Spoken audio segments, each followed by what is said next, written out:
Mga kababayan, sa dating na halalan, huwag po nating kalimutan. Iboto para kinatawan ating lalawigan, Congresswoman Josephine Nene Ramirez Sato. Sa patuloy na pag-unlad ng ating lalawigan, may pusong Mindoreño, baka Diyos, makatao, may malasakit sa mga kapatid dating katutubo. Ating iboto, Congresswoman Nene Ramirez Sato sa Kongreso.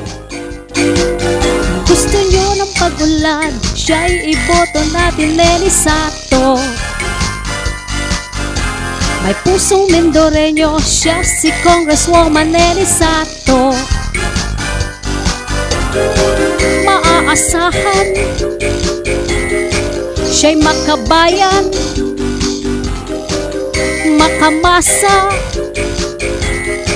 madaling lapitan, makadiyos, makatao, yan si Congresswoman Nene Sato. Mapagmahal sa katutubo, yan si Congresswoman Nene Sato. Ating iboto, Nene Sato, Congresswoman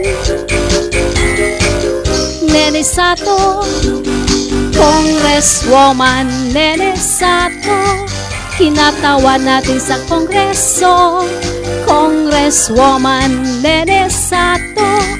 Tuloy-tuloy na pag-asenso, Occidental Mindoro. Pag may balakid, kahit na tao man yung balakid na yan, kahit pinakang malakas na tao man yung balakid na yan, kung siya ay balakid sa magandang kinabukasan ng ating bayan, ng ating lalawigan at ng ating bansa, pagtulungan nating mawala.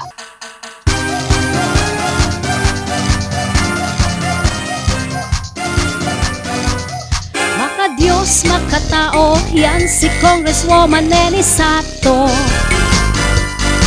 Mapagmahal sa katutubo, yan si Congresswoman Nene Sato. Ating iboto, Nene Sato, Congresswoman Nene Sato, Congresswoman Nene Sato. Kinatawan natin sa Kongreso, Congresswoman Nene Sato. Tuloy-tuloy na pag-asenso, Occidental Mindoro. Ang Pangulo ng Republika ng Pilipinas, ang timon ng ating bansa, Benigno Noynoy Aquino III. Alam po nyo, ulit-ulitin ko lang. At maski ilang beses ko ulitin, pag si Gov. Nene yung pinag-usapan, kasama na si Jean, panatag ang kalooban natin.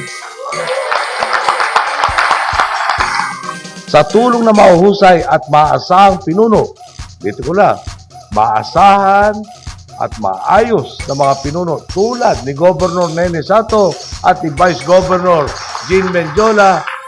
Pag meron tayong mga kasangga tulad nila, aba, baka naman nung pagbaba ko sa pwesto, lumago pa ang buho ko at hindi sa mabawasan. Congresswoman Nene Sato, Congresswoman Nene Sato. Kinatawan natin sa Kongreso, Congresswoman Nene Sato.